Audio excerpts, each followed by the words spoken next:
হাতিতে চড়ে থাকলো তো হাত পেতেছে। এই চারটা জিনিস যখন বিরাজ করছে তখন দান করতে পারলে সবচেয়ে বেশি নেকি হবে।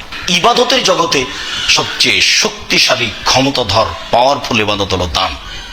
ইবাদত, এই কথাটা মনে রাখতে হবে। ওই লোকটা তার প্রয়োজনে চেয়েছে, আমার মনটা যেন তাকে দেখে দুর্বল না হয়, মনটা যেন আমার ফুর্তি থাকে।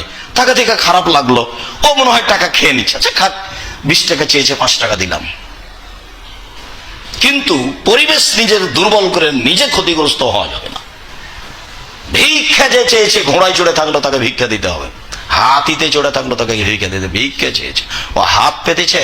রাসূল সাল্লাল্লাহু আলাইহি ওয়াসাল্লাম বলছেন, আলিয়াদুল উলিয়া খায়রুম মিন ইয়াদিস সুফলা, দেওয়া হাত উত্তম নেওয়া হাতের চেয়ে। হাতিতে চড়ে থাকলো তো হাত পেতেছে, আপনার হাতখান দেওয়া।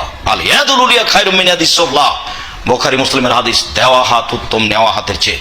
সারা জীবন দেওয়ার হাতে থাকবেন, নেওয়ার হাতে কোনো সময় নাই। সব সময় নিজের ছেলে মেয়ের হাতে বলবেন, আম্মু এই যে টাকাটা দিয়ে দাও, আব্বু টাকাটা দাও। ছেলে মেয়েকে শিখাতে হবে নিজের জীবদ্দশায় মানুষকে দান করা, অসহায় মানুষকে দেওয়াটা নিজে দিবেন, ছেলে মেয়েকে অভ্যাসী করাবেন, আপনার অবর্তমানে যেটা ভুলে না যায়। সম্মানিত দিনী ভাই বোন, রাসূল সাল্লাল্লাহু আলাইহি ওয়াসাল্লাম এভাবে বলেছেন, আল ইয়াদুল খায়রুম মিন ইয়াদিস সুফলা, দেওয়া হাত ভালো নেওয়া হাতের চেয়ে। আলহামদুলিল্লাহ ওয়াহদা ওয়াসসালাতু ওয়াসসালামু আলা মান লা নাবিয়্যা বাদা।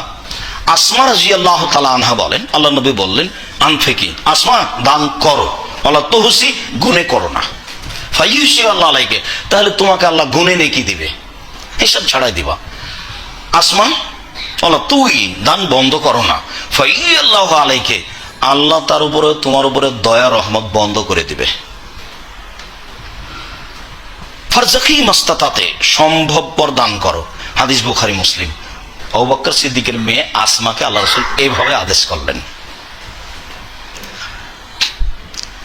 আবু হুরায়রা রাদিয়াল্লাহু তাআলা আনহু বলেন, রাসূল সাল্লাল্লাহু আলাইহি সাল্লাম বলেছেন, আল্লাহ তাআলা বলেন, ইবনা আদম আনফিক উনফিক আলাইকা, আদমের ছেলে মেয়েরা শোনো, তুমি দান করো ওটা আমি দিয়ে দেবো, তুমি দান করো সেটা আমি দিয়ে দেবো।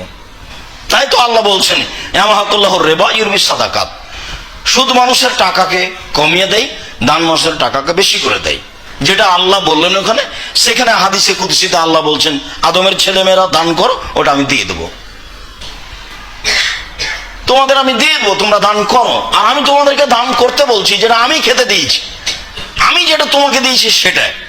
আমি তোমারটা কোন সময় দান করতে বলিনি, মিম্মা রাযাকনাকুম, যেটা আমি দিয়েছি খেতে সেখান থেকে দিবা।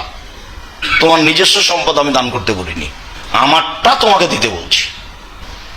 অর্থ সম্পদ নিজে উপার্জন করি সেটা মনে করো না, সব আমি দিয়েছি এটা মনে করো, তাহলে ভালো পথে থাকবা, ভুল পথে নয়। উমামা বাহিলি রাদিয়াল্লাহু তাআলা আনহু বলেন, আল্লাহ রাসূল বলেন, ইনতাবজুলিল ফাজল খায়রুল লাক ওয়া ইন তুমসিকু শাররুল লাক, খাওয়ার পরে যেটা বেঁচে যাচ্ছে সেটা দিয়ে দাও, তাহলে ভালো। আর যদি জমা রাখো, দান না করো, তাহলে এটা তোমার জন্য ক্ষতি হয়ে যাবে। হ্যাঁ, সবই দিয়ে দিতে হবে এ কথা নয়। আল্লাহ রাসূল বলেছেন, ছেলে মেয়েকে অসহায় ছেড়ে যাও না, যে ছেলে মেয়ে মানুষের কাছে হাত পাতবে, এটা শরীয়ত নয়।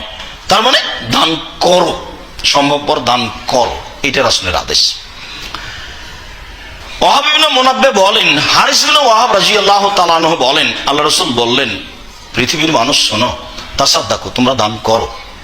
ইয়াতি আলাইকুম জামানুন, এমন একটা সময় তোমাদের উপরে আসবে যে ইয়ামসি রাজুলু বিসাদাকাতিহি, মানুষ তার টাকা নিয়ে চলবে, লা ইয়াজিদু মান ইয়াকবালুহা, পাবে না কাকে দিবে।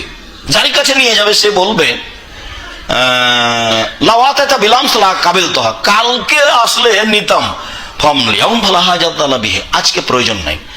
আজও পৃথিবীতে এমন জায়গা আছে দান নেওয়ার মানুষ নেই।